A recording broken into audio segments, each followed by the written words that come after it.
G'day everybody!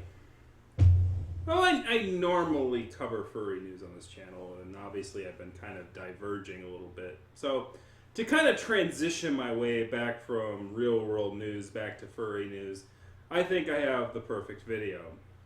So, this last Saturday, the president made his way to a place in Tulsa, Oklahoma, to have a little shindig for trying to re-galvanize his re-election campaign.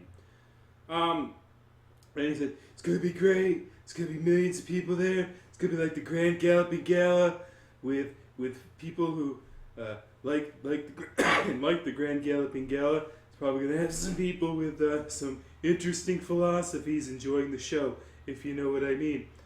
But long of the short is that he ended up in Tulsa, and due to the situation that we're all facing right now in this country with increases of spreading of the COVID-19 situation, people are afraid to go out. As much as the president would like to kind of taper it and sweep it under the rug that this issue is occurring, he very much is still enamored to it. He still lives in this country. He's still a mortal man. So are his followers. And so people did show up, but not as many as he had expected, for many varying factors. But the final count was very interesting to me on this situation where 42 months after his inauguration, he is starting his re-election campaign, and 6,200 people showed up. And this is probably the tweet that I've done that has probably gotten the most reaction, which is why I kind of got to do a video on it, because everybody seemed to like this tweet. So here we are. He had 6,200 people show up for his little soiree in a theater that could seat about almost 20,000. So about a third, right? It's not too shabby. I would be floored if 6,200 people showed up in a theater to see my sorry butt. But when you're the President of the United States, obviously that's a bit minuscule. But I noticed something very important is that the people who decided to show up at his little soiree, it seemed to be a little less than a particular set of numbers that have come out recently. Particularly with furry conventions. Hey, I used to do furry convention news. Hey, I used to do numbers about furry conventions. And I used to keep track of the number of people that attended furry conventions. And this year, it's for some reason, I just haven't had to do that. What I've had to do is update a freaking article on Flera.com for cancellations and closings, and it's coming up to that time where I've got to do an update video on cancellations and closings of conventions at the end of this month, after I get the 11 now. After this sort of, not like second wave, but like a resurgence, right? There's been a resurgence in COVID recently. It's like boom, boom, boom, boom, boom, cancel. It just started flooding in this week. So this Saturday I'm going to be spending 2 hours formatting and moving things around and saying canceled, move this over here. It's a time sink, but it's important because people need to be informed on what's going on with their conventions. I think many furries have decided that until there's a vaccine out, they're just not going to go to conventions. So even if Midwest Fur Fest does decide to go through this year, I don't think many people are going to be attending that particular soiree. I mean, it's hard enough wearing this as it is. If I have to wear a mask under my mask, I mean, that's a bit much, bro. I don't know if I could handle that.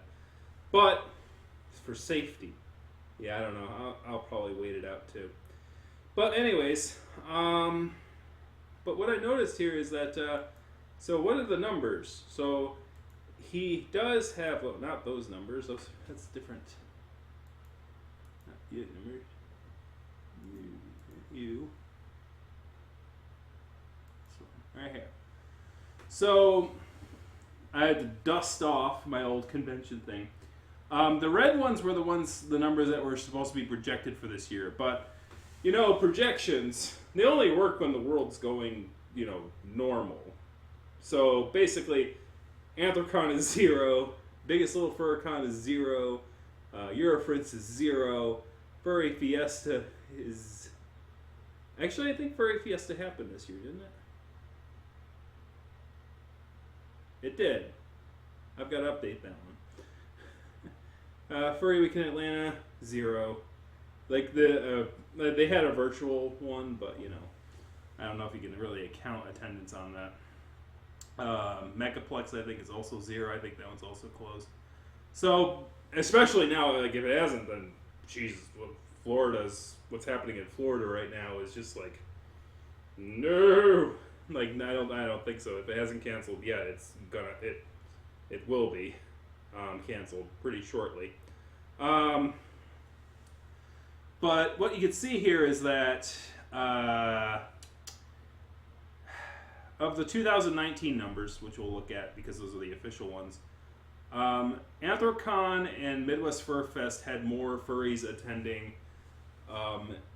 their conventions, their furry conventions, than Donald Trump had in Tulsa, Oklahoma. Like, in the middle, the reddest state in the middle of the reddest zone. Like, it's right in the heart of the heartland. Like, you can't get any more red if you were a kangaroo with a kangaroo suit that was red, right? You can't get more redder than this. You can't get redder. And basically it's just like 6,200 people showed up. Now, obviously with the COVID situation, that can put a hamper on any sort of social gatherings. But from what I had read, like, he wasn't even like blaming that. He was blaming like, oh, the cops, they closed the door for 15 minutes and didn't let people in. It's like, you're asking the cops to do a lot for you right now, man. You're asking the cops to beat the hell out of people and like, and I guess that's not asking a lot, but it's like you're basically asking them to harm their fellow countrymen and take away their soul, and just like you're demanding a lot out of them, right? Just simply because you won't address a situation, right? Simply because you refuse to address the situation. And even worse, like, you escalated the situation by going, looting starts, shooting starts, and that's how you started off this whole situation. Like, here's the thing. Yes, there's been rioting, there's been things like most presidencies before Donald Trump. The difference is that at least the other presidents, like, maybe this is better. I don't know, in a way, where it's like the government's actually saying, hey, we don't give a crap, right? And being honest about it, instead of like, hey, let me get the family of the person that was killed and let's have a beer together. Like, that makes things better, right? It's like, you know what fixes the situation? It's a nice cool glass of Coors Light. Thanks, Obama. Like, at least with Donald Trump, it's like, yeah, the government doesn't care about you. And then it's like, well, then our lives, like our lives matter. Black lives matter. And it has a much more powerful punch when the government is acting like that, right? So you got the protests, you got those things, and that's another little thing too. It's like Trump's most avid supporters are so busy trolling protesters right now. Like, his most avid and angry supporters, right, are so busy trying to make their way to these protests and to stir up trouble that they don't have the energy to go and support their president in a moral, like, in a sort of show of appreciation, right? And in a way, it's sort of like you get what you reap what you sow, in that sense. Like, you created this fervorous fan base that goes out and takes action on your behalf, yet you expect them to come around and sit in an audience for like that. It's like during the midst of this thing where they're trying to take these sort of judicial actions on your behalf. It's like you can have one or the other. You can't really have both. So in is sort of an ironic sense, his most avid fans wouldn't show up because they're too busy trolling people or acting out in violence and things like that. Against the protesters, right? We've seen videos of that in those particular groups of individuals, particularly in the Northwest. So it's sort of a thing of hope in my mind, like that the steam is sort of running out of the thing. The steam is sort of running out of the engine. And ironically, it's literally the Tulsa meeting was literally 42 months after his inauguration. And if you haven't read I read the Bible a little bit from time to time. And the fascinating thing is that there's something called Revelations 13:5, which says that the man was allowed to say the greatest blasphemies until 42 months in. And, seeing the wind knocked out of his sails, I think it shows it's sort of like a tide turning and things like that. Will things get better? I don't know. The book says they'll probably get worse before they get better. But what we can do is what we can do. And in these times, if you're arrested, you're arrested. If you go by the sword, you go by the sword. If you go into chains, you go into chains. Ain't nothing you can do about it. But keeping vigilant and trying to demand our country do better. And we all got to try to do better. Some of us more than others, for sure. But keep vigilant and keep safe out there. And furries, feel free to troll the president about having more supporters than his rabble. Of course, if we had a furry convention right now, no one would go because furries be like, yeah, no, we actually don't want to catch the COVID. Thank you very much. Yeah, it's sort of like one of those things where it's like if we ran a furry convention now, if Midwest Fur Fest happened like yesterday, it'd probably be like, nah, you'd probably have maybe a few thousand show up.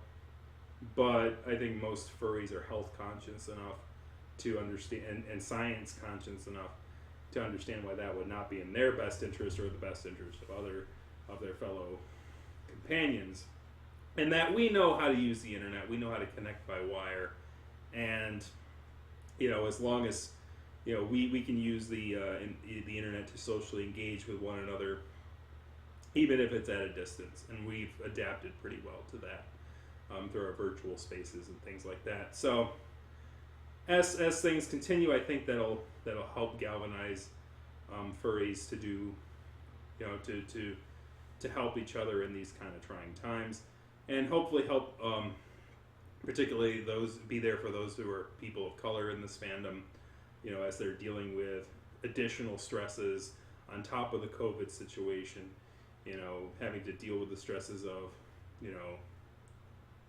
seeing law enforcement once again be overly aggressive with their own.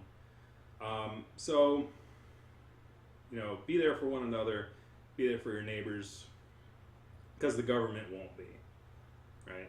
That's always kind of been a concept that's stuck with an Americana since its founding. It's like the government's not going to be there for you. You got to look out for each other. So, thank you very much for watching. We'll see you next time, and yeah, we'll see you then. Whoa, had an elongated face there. I misclicked that like several times. I'm pointing it out because it's funny.